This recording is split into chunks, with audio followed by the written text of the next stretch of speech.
It's Friday, September 13th, 2024. And yes, I know this week's video starts on Friday. All I've been doing is extracting this week, except for Tuesday. I had to go to Winnipeg. So apologize for the lack of updates, but there's really nothing to update. It's just watching that extractor go round and round and round. I did a quick calculation, and I have to spin that extractor 88 times, I think. I mean, 88 loads in the extractor.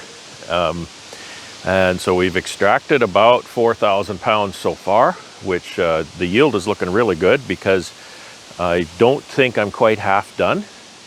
That's taken me 5 days to extract that much, 5 days of extracting, because there's interruptions. Tuesday was one, and today is another, because today I'm not extracting. Today I'm treating bees. I'm trying to get rid of those pesky varroa mites. They did some washes on my colonies. A KRTP came over and they took samples from a number of my colonies, and they've been doing varroa counts and nosema and virus testing on them. Is very windy. I hope the mic is picking me up and not the wind. So the mite counts were kind of all over the map. This yard was not too bad. Home yard had some higher counts, but it also had some very low counts too. So as a matter of course, I'm doing some mite treatments. This is a new mite treatment that I've decided to do this year, and I've talked to, well, I got a publication from our provincial apiarist which describes it, and also I've talked to some people I know who've been doing this treatment for a number of years. They really like it, and I can kind of see why. There's a number of things I really like about it. One of the things that's a bother is that it's kind of like oxalic acid vapor. You need to apply it multiple times, and the regime is highly variable. It says 1 to 5 days repeat the treatment. So I've just chosen to do it every Friday throughout September. And so this is round number 2. And the other annoying thing about it, or the thing that's less convenient, is it's kind of a bake your own system. And I'll show you about that. It's not a system where you open a bag of Formic Pro and put it on the colony and walk away. So, you know, there's a little more fussing around to do with it. And I'll show you what that is here in a second. We're gonna get to this and treat these hives. Now, these pails are empty, I believe, and this yard is nice and sheltered, but it's still fairly breezy even at that, because it's a windy day. So I'm hoping my pails don't blow away. I see some of them have been kind of moved an inch or two, so hopefully it doesn't get any worse than that. And I'll show you how this is put together. Okay, so I alluded to Formic Pro, and this is a formic acid treatment. This is a 20-liter jug of 65% formic acid, and I am not going to teach you how to safely handle acid. You need to learn that on your own, and I'm sure there's going to be a lot of people in the comments that are telling me I'm doing it wrong, and that's fine. So that's the jug of acid. The pads that I use are called dry lock pads. You can see here, this bag has 1,500 pads in them. The pads are not especially large, a little bigger than a deck of cards, maybe 2 decks of cards, not quite. So this pad is perforated on one side, and it says this side down on here. So I think that is what you want to do. That's what I'm doing anyway. I did talk to my buddies who've been doing this, and I said, I think I put some of those on upside down, and they said, doesn't matter. I don't even pay attention to what side up they are, so I guess it doesn't matter. But I'm going to put this side down anyway. So that's just some people call them a meat pad. You buy chicken or something, and it'll have a pad like this under the chicken in the package to absorb moisture. Some people use, I've seen quite a few people actually use feminine protection pads for the same thing, because it's the same idea, right? pulls in the moisture, and then it allows it to gas off from there. So I have some water, I have my buckets, I have some baking soda here, because if I need to wash up, and I do wash up at the end, put some water and baking soda in my little bucket here, and that'll neutralize the acid. I've counted out 100 pads into this box here. I have to be careful they don't blow away. And what I'm going to do is, I've got my tongs here because I have to handle them with tongs. I don't want to touch the fire water, as I call it. And I also have my protective gloves here, acid gloves. So we need to begin this, and I'm going to prepare this, and I'll just tell you what I'm going to do here. Really all I'm going to do is I'm going to put some pads in this pail, and then I'm going to put acid on them. Now, I did some testing. The prescribed amount, I think, is 30 milliliters per pad. And I did some testing, and they don't hardly hold 30 at saturation. So I think I'm okay with kind of just going, just going with that. Just going to rinse these two pails. So what I did last time, after determining that they really only hold hardly 30 milliliters in suspension, then I just put the pads in the pail, pour the acid in, saturate them, and then after a little while, then I can move them to the other pail with my tongs, and then I can maybe pour this acid back in the jug or something. But again, I am not teaching you how to handle acid. You need to do that research yourself. You should probably use eye protection. Obviously, don't touch the fire water. So I'm just going to put a few of these in here.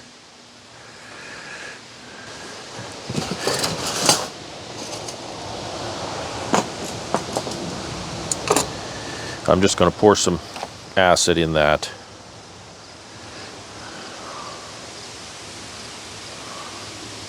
This acid is pretty strong. You don't want to minimize it. It kind of smells like vinegar times 1,000, right? And I don't think you generally need to wear a respirator. Windy day like today, it dissipates pretty fast. But it's not like oxalic acid vapor. Oxalic acid vapor, you can breathe that in, and your body, was okay with that, it seems. This stuff, when you get a whiff of this, your body won't take it in. It just kind of gags and stops breathing. Okay, I've got some acid in the pail. I've got lots of acid in the pail. So these pads are sufficiently saturated. I'm not going to do this on my truck, but I'm going to just take those out and put them in this pail.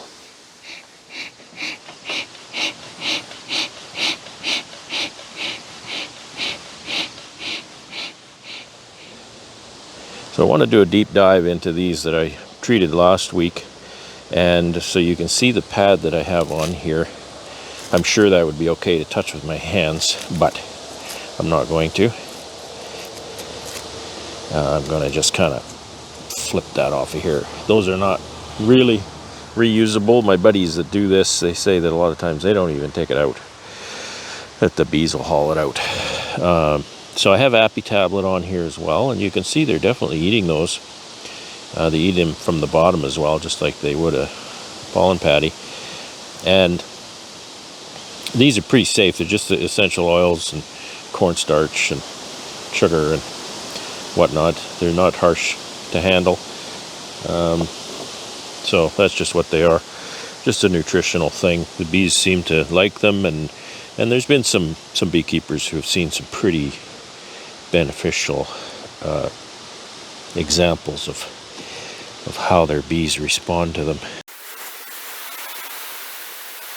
I just want to look in here, see if there's any wild and crazy things going on since I treated them. It's been so long since I've even inspected a colony. So this is one of the center frames, and they're backfilling with syrup. The buddies that have been using this, I was talking to them on Tuesday, and I mentioned the complaint about queen loss that you hear some people describe concerning formic acid, and they said that they have never had that experience. So that's encouraging. So I'm seeing nothing but syrup in here. I'd sure like to see a little bit of brood. 7 days since I put the pads on. They had brood, they were brooding, because right here is the remnant of the pollen patty that I put on a couple weeks ago. I put them on when I put the pails on. So the rule is if they're not brooding, they're not going to eat the pollen patty. So here we have a remnant of a nest. And I don't have my little flashlight with me. I'm not sure what I see in those open cells. There might be a little bit of larvae in there. I learned something. We always say larvae as a plural for larva. Pronunciation is actually larvae. It's an AE at the end, and it's not the A that makes the sound, it's the E. Larvae. I always say larvae. Yeah, there's some milk brood here, that's encouraging. Yeah, there's some older open brood. There's my queen, so I know she's still alive. That syrup seems to be really pressuring her nest over here. Oh, yellow jackets, that makes me nervous, because yellow jackets really make me swell up when they sting. Okay, I see eggs here for sure. She's certainly doing her job. Okay, well, we'll leave that one. I want to check at least one more though. It's a pretty small nest. I hope she picks up steam a little bit. I don't know. So, we'll put the tablet back. They seem to be enjoying the tablet. My one buddy mentioned that. He said that you treat them with the formic acid, and they just seem to be very calm and well behaved. Maybe it's because they're stunned or something, I don't know. Maybe it's not a good thing. So I didn't mention the treatment regime is over a period of time and repeat applications. So I'm going to do it through this month of September 4 times each Friday, once each Friday. And here's one of the really big benefits of this method is the price. And I don't want the company that provides that formic acid to put the price up because I say it's inexpensive. I don't know what that is. Okay, tablet. These get a little bit stuck down. Tablet. So here's the remnant of pollen patties as well. So that tells me that when I put the patties on, they were brooding. They were in nice shape that way. So again, the price. So each round, calculating the cost of the formic acid and the dry lock pad is 25 cents. So if I do 4 rounds, then The cost is $1 per colony, and I think that's quite affordable. Still doesn't touch oxalic acid, but you know, it's a different ball of wax. Okay, so this again, this is just syrup. It's windy today.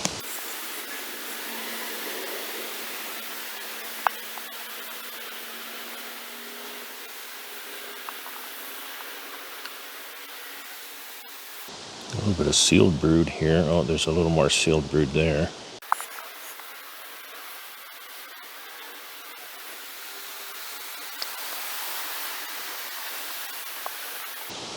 I'm a little concerned. Really not seeing much for a nest. Not what I would have expected. Not what I would expect this time of year. Right, I should still have a pretty good little nest going on. Okay, so that's a big patch of sealed brood here. I remember this frame. The story frame is built out on this side, and so therefore they've cut back on the comb on that frame. So that has, you know, it's not an indication there's anything wrong with the colony.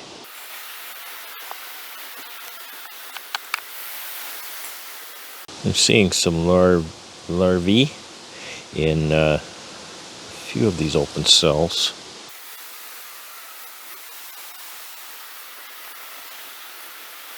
That's all feed. So there's not much of a nest going on here.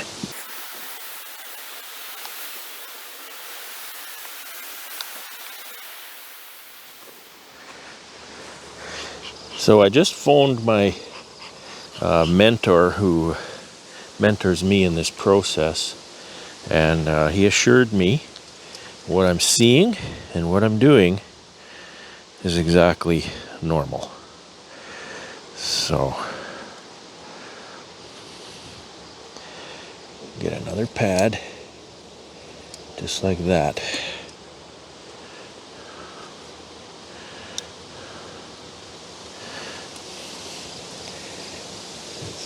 No, this side down it says, so let's put this side down. Okay, so we'll button these up.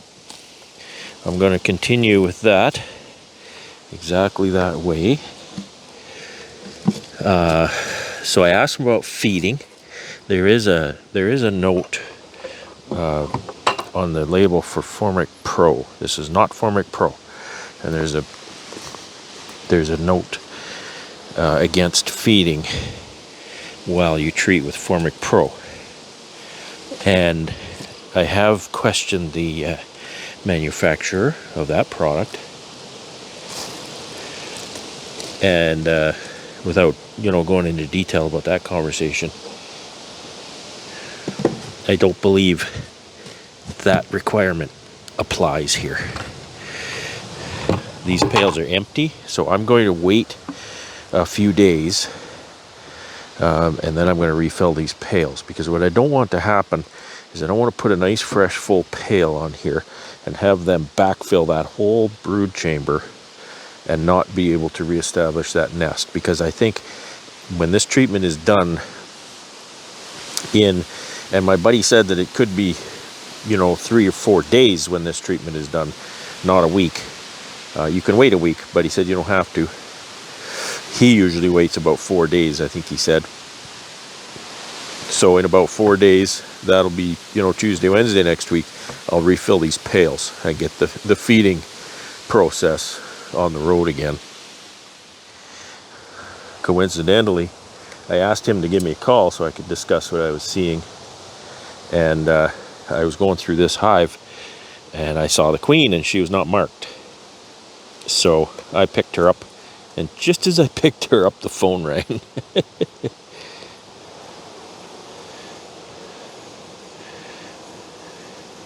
So I was telling him, I just picked up a queen, so hang on.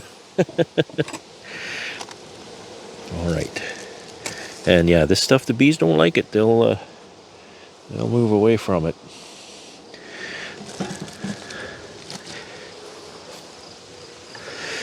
These pails, like I say, these pails are empty. They're just covering the hole. Okay, so this process, I just get into a little routine that works well. Carefully take the pail off, and because I don't need to take the inner cover off, I just pull it up and tuck it under the lid here a little bit so it doesn't flip back down. Now this second treatment, I need to, it's far windier than it was last time. That's better. This treatment, I need to deal with the old pad. So take that off and just kind of tear.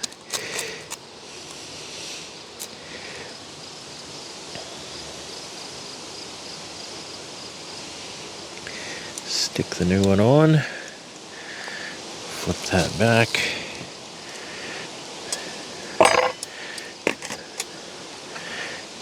Bob's your uncle.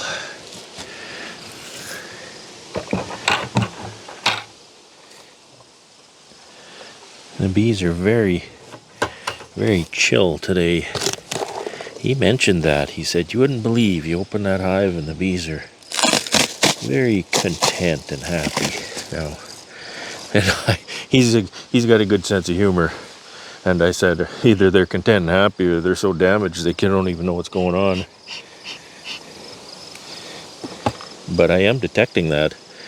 These bees are just super chill. Now what I did with one of the pads, I'm going to touch this with my fingers, because what I did with one of the pads, I took it off and I took it over and put it in a clean pail. And this is not exactly scientific, but it gives me an idea.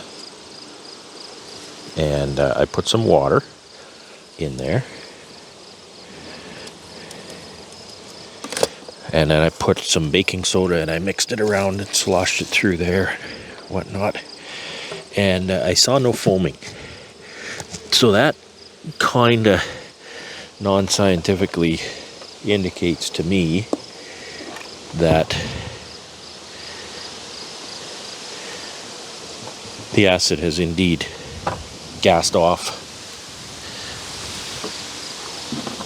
as opposed to Gaston.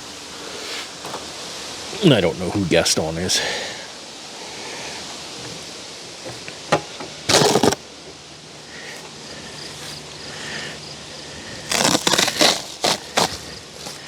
So you can see that this is a fairly fast and easy process, with the exception of getting rid of this old pad. And like I say, he said that he often doesn't take it off. But I want to put the new one there, so.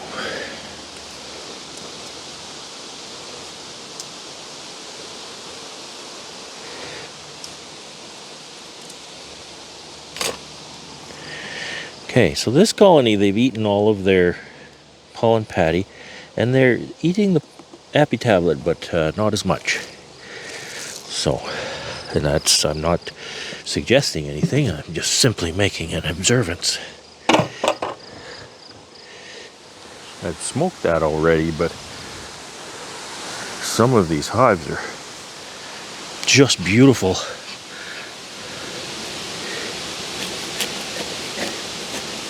Lots of bees. Oh, she didn't like that. So much for chill bees. Wow. I'll tell you, that's a tender place to get stung right there. Oh boy, does that ever hurt.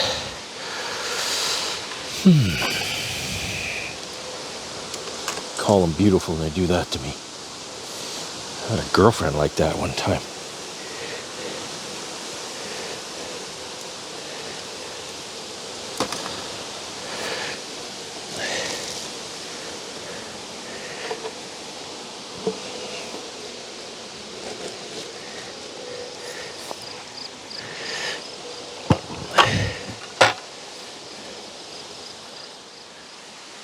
Okay, that's pretty quick and easy. I'm done treating this yard. Off to my other out yard. I'll knock those off and then I'll go through the home yard. And again, other than removing that old pad is definitely the kind of the worst part, because you know that's kind of aggravates the bees. That's when you're going to get stung. You got to smoke the bees. Putting the first pad on, that was super easy. I just smoked the bees a little bit, they run away, put the pad on, close the lid.